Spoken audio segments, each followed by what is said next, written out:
Steel है तो बस थोड़ा बैठ जाओ ना, स्टील स्टील बैठ जाओ धीरे से। Ready roll roll action action. Steel को बिठाओ ना। वो टॉप से बैठ जाओ।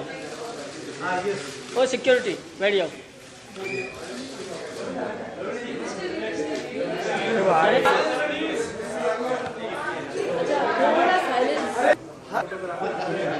उसके लिए बेटा क्या सोच रहा है, नंबर एक बात है, नंबर दूसरा जी सच से सच सजा होनी चाहिए।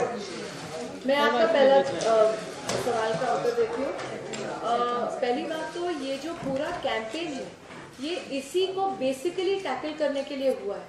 अब देखिए हमारे देश में क्रूएल्टी तो अलाउड नहीं है। गांधी जी ने बोला था हर देश की जो परख होती है वो जिस तरीके से वो अपने जानवरों को ट्रीटमेंट देता है उस तरीके से परख होती है। ये एक इंग्लिश में सेइंग है, मैंने हिंदी में ट्रांसलेट किया है। ये गांधी जी ने कहा था बहुत पहले। और हमारे देश में है कि it's cruelty to put down an animal which is a good healthy animal. अगर कुत्ता बीमार हो या कुछ हो तो ठीक है। हमारे यहाँ लॉज बहुत हैं और प्लान्स बहुत हैं जो अगर इम्प्लीमेंट हो जाए तो ऐसी कभी कठिनाई आएगी नहीं। एक तो जैसे मैंने कहा गार्बेज का प्रॉब्लम रहता है। दूसरे लोग जो रास्तों पे फीड करते हैं कुत्तों को, वो ये नहीं समझते हैं कि वो जब ढेर सारे कुत्तों को जमा कर रहे हैं वो कुत्ते एक साथ वहाँ जमा होके वो एक प्रॉब्लम क्रिएट कर सकते हैं। तीसरी बात है कि स्टेरिलाइजेशन प्रोग्राम। अगर आप ही जैसे अगर आपकी एरिया में आपको लगता है बहुत हो गए कुत्ते, अभी आप वो कुत्तों को हटा तो नहीं सकते हैं, वो वहाँ के हो गए। अगर आप कुत्तों को वहाँ से डिस्प्लेस कर देते हैं तो वो कुत्ते मतलब ट्रॉमेटाइज हो जाते हैं, प्रॉब्लम हो जाएगी। आप खुद इनिशिएटिव लीजिए। आप अगर बीएमसी को फ़ोन करें, बोले कि आप इन कुत्तों को लेके जाइए, वो आके उठाते हैं कुत्तों को, उनको स्टेरिलाइज करते हैं, उनको वैक्सीनेट करते हैं और फिर उधर वापस छोड़ते हैं। आप देखिए कि आपका एरिया क्लीन हो। आप अगर खुद अपने एरिया की थोड़ी थोड़ी देखभाल करने लगे, इस मुंबई की बहुत अच्छाई हो जाएगी। तो मैं आपको भी रिक्वेस्ट करती हूँ, आप पत्रकारों की बात करें, अगर आप लोग खुद एक वो फ़ोन उठाकर अगर बोले बीएमसी को, हेल्पलाइन है कि ऐसे एरिया में ये है और गार्बेज डिस्पोजेबल ठीक से नहीं हो रहा है, गार्बेज खुला है, आप उस पर कंप्लेन कीजिए। आपके जो हॉकर्स हैं वो कचरा फेंकते रहते हैं, फूड स्टफ फेंकते रहते हैं रोड पे, इससे सब अट्रैक्शन होते से आपकी ढेर सारी तकलीफें खत्म हो जाएंगी, खाली कुत्तों के भौंकने की नहीं और आपके पीछे पड़ने की नहीं।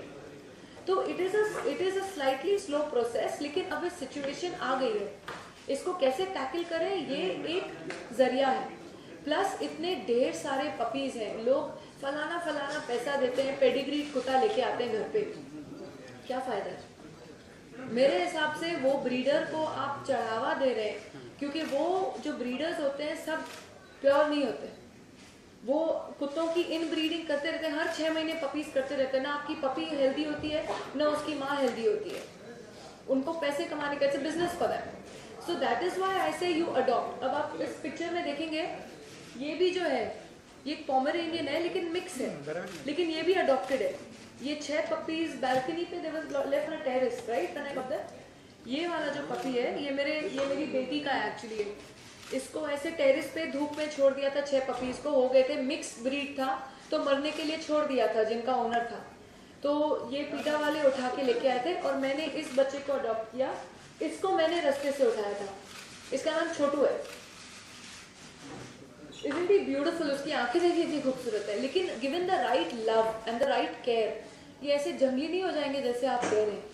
So every pet lover, every pet owner, I request कि don't buy but adopt and give these dogs a life which are already there. इतने ढेर सारे पपीज पैदा होते हैं। और अगर आप एक्चुअली एनिमल लवर हैं या अपनी अगर फॉर एग्जाम्पल आप ही, मैं आपको ही बोल रही हूँ, अगर आप बीएमसी को बुलाएं और थोड़ा उसी पैसा स्टेरिलाइजेशन में वैक्सीनेशन में दे दें चैरिटी के हिसाब से, आपका ही एरिया साफ रहेगा। You know, so that's a move as citizens you all have to do. Second, just tell me the question again about the gambling. देखिए स्टेटिस्टिक्स मैं नहीं जानती हूँ, वो पीटा की स्पोक्स पर्सन है, वो आपको बता देंगी। मुझे बाय हार्ट मालूम नहीं है। मैं तो इन लोग को फोन कर लेती हूँ, इन लोग मेरे लिए अरेंज कर लेते हैं। Just give him the number. He wants a number where you can call for sterilization. I don't have the BMC number, but I'll give you. And we'd be happy if you put it in the papers. Anyone who has any trouble with an animal can call that number. 98201. क्या सोचते हो और क्या सजा आप मानती है? क्योंकि मैक्सिमम लोग कह रहे हैं कि उनको फांसी होनी चाहिए, कुछ लोग कह रहे हैं उनको कैद होनी चाहिए, उम्र कम है बच्चों की, 19 साल के हैं, 20 साल के हैं, उन्होंने जिंदगी नहीं देखी है, ऐसा उनके वकीलों का कहना है। आपका क्या मानना है? सख्त से सख्त सजा दी जाए, because that is what I believe in. Unfortunately हमारे देश में क्या हो गया, लॉ को कोई सीरियसली ले नहीं रहा है।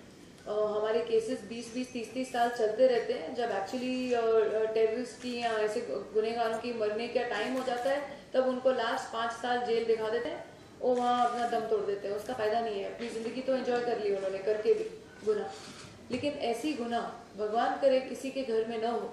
लेकिन for what I feel, I think they should get the strictest of punishment that is available.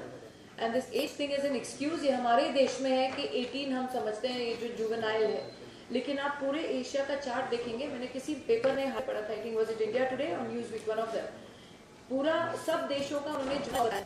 कुछ 14 के बाद है, कुछ देशों में 16, China, Saudi Arabia, all over Asia, except for India. India is the only one that has 18. So I feel it should be, because I feel an 18-year-old or a 17-year-old today knows what he or she is doing.